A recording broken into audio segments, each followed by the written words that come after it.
प्रस्ताव स्वीकृत हुआ और विधेयक यथा संशोधित पारित हुआ। বৰ্তমান সময়ত দেশৰ সকলো ক্ষেত্ৰতে আটাইতকৈ চৰ্চিত বিষয়টো হৈছে ৱাকফ বিধেয়ক। সকলোৰে মুখে মুখে কেৱল ৱাকফ বিধেয়কৰ কথা। কোনোৱে যদি কৈছে এই বিধেয়কখন ভাল বুলি, আন কোনোৱে কৈছে এই বিধেয়কখন জনসাধাৰণ হিতৰ বাবে নহয়। বিধেয়কখনক লৈ ইতিমধ্যে হৈছে বহু বাক বিতণ্ডা। আৰু অৱশেষত বুধবাৰে মাজনিশা লোকসভাত গৃহীত হ'ল ৱাকফ সংশোধনী বিধেয়ক 2025। বিৰোধী সদস্যসকলৰ দ্বাৰা উত্থাপিত সকলো সংশোধনী ধ্বনি ভোটৰ দ্বাৰা নাকচ হোৱাৰ পিছত বিধেয়কখন গৃহীত হয়। ইয়াৰ পিছত বিধেয়কখন গ্ৰহণৰ বাবে হোৱা ভোট গ্ৰহণত বিধেয়কখনৰ সপক্ষে 288টা আৰু বিপক্ষে 232টা ভোট পৰে। पक्ष में 288, विपक्ष में 232। পিছে আপুনি বাৰু জানেনে ৱাকফ মানে কি? ৱাকফ শব্দটোৰ অৰ্থ হৈছে মুছলমানসকলে এক ধৰ্মীয়, শৈক্ষিক বা দাতব্য কাৰণত কৰা দান।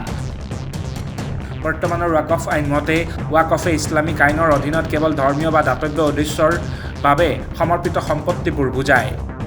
আনহাতে এই সম্পত্তিৰ আন যিকোনো ব্যৱহাৰ বা বিক্ৰী নিষিদ্ধ কৰিছে। ৱাকফ ঘোষণা কৰা সম্পত্তি এটা উত্তৰাধিকাৰী সূত্ৰে উপহাৰ হিচাপে প্ৰদান বা বিক্ৰী কৰিব নোৱাৰে।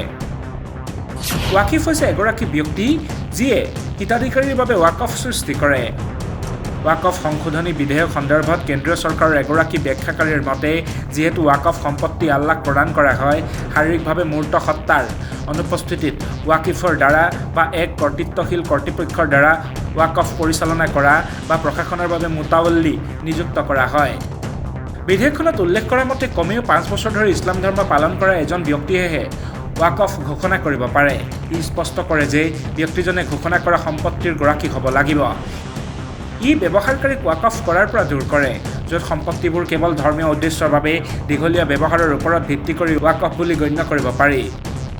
ই লগতে কয় যে ৱাকফ আলাল আউলাদৰ ফলত মহিলা উত্তৰাধিকাৰীসহ দাতাৰ উত্তৰাধিকাৰীক প্ৰদান কৰা উত্তৰাধিকাৰৰ অধিকাৰ অস্বীকাৰ কৰিব নালাগে।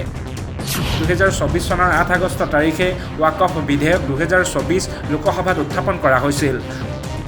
সংসদৰ 2খন সদনৰ যুটীয়া সমিতিলৈ বিধেয়কখন প্ৰেৰণ সম্পৰ্কীয় প্ৰসংগৰ প্ৰস্তাৱটো 9 আগষ্ট 2024 লোকসভাত সংখ্যালঘু পৰিক্ৰমা মন্ত্ৰী কিৰেণ ৰিজিজুৱে উত্থাপন কৰে আৰু ৰাজ্যসভাই একেদিনাই সন্মতি জনায়। কেন্দ্ৰীয় চৰকাৰৰ মতে ৱাকফ বোৰ্ডে বৰ্তমান সমগ্ৰ ভাৰতত আনুমানিক 1.2 লাখ কোটি মূল্যৰ 9.4 লাখ একৰ জোৰা 8.7 লাখ সম্পত্তি নিয়ন্ত্ৰণ কৰে।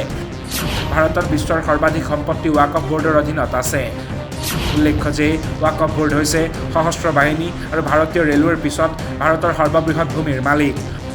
ৱাকফ বোৰ্ডৰ অধীনত 3,56,051 ৱাকফ সম্পত্তি পঞ্জীয়ন কৰা হৈছে। ৱাকফ বোৰ্ডৰ অধীনত 8,72,328টা স্থাৱৰ সম্পত্তি আৰু 16,713টা অস্থাৱৰ সম্পত্তি পঞ্জীয়ন কৰা হৈছে। ৱাকফ আইনৰ প্ৰস্তাৱিত পৰিৱৰ্তনবোৰে মুছলমান নেতা আৰু সম্প্ৰদায়সমূহৰ মাজত উদ্বেগৰ সৃষ্টি কৰিছে। নতুন বিধেয়কখনে ঐতিহাসিক মছজিদ, দৰগাহ আৰু কবৰস্থানসমূহক প্ৰভাৱিত কৰিব পাৰে, যিবোৰ মুছলমানসকলে প্ৰজন্মৰ পৰা প্ৰজন্ম ধৰি ব্যৱহাৰ কৰি আহিছে। ইয়াৰে বহুতো সম্পত্তিত আইনী নথিপত্ৰৰ অভাৱ আছে, যিবোৰৰ মৌখিকভাৱে বা ৰেকৰ্ড অবিহনে দান কৰা হৈছে। এই পৰিৱৰ্তনবোৰে ৱাকফ সম্পত্তিৰ ওপৰত মুছলমানৰ নিয়ন্ত্ৰণ সীমিত কৰিব পাৰে। ৱাকফ বোৰ্ডৰ ক্ষমতা হ্ৰাস কৰিব পাৰে। সমালোচকসকল চিন্তিত যে ৱাকফ বোৰ্ডত অনা মুছলমানসকলক অন্তৰ্ভুক্ত কৰা আৰু সম্পত্তিৰ স্থিতি পুনৰ স্থাপন কৰিলে সম্প্ৰদায়ৰ স্বায়ত্তশাসন হ্ৰাস হ'ব পাৰে। MMD focus update, Guwahati.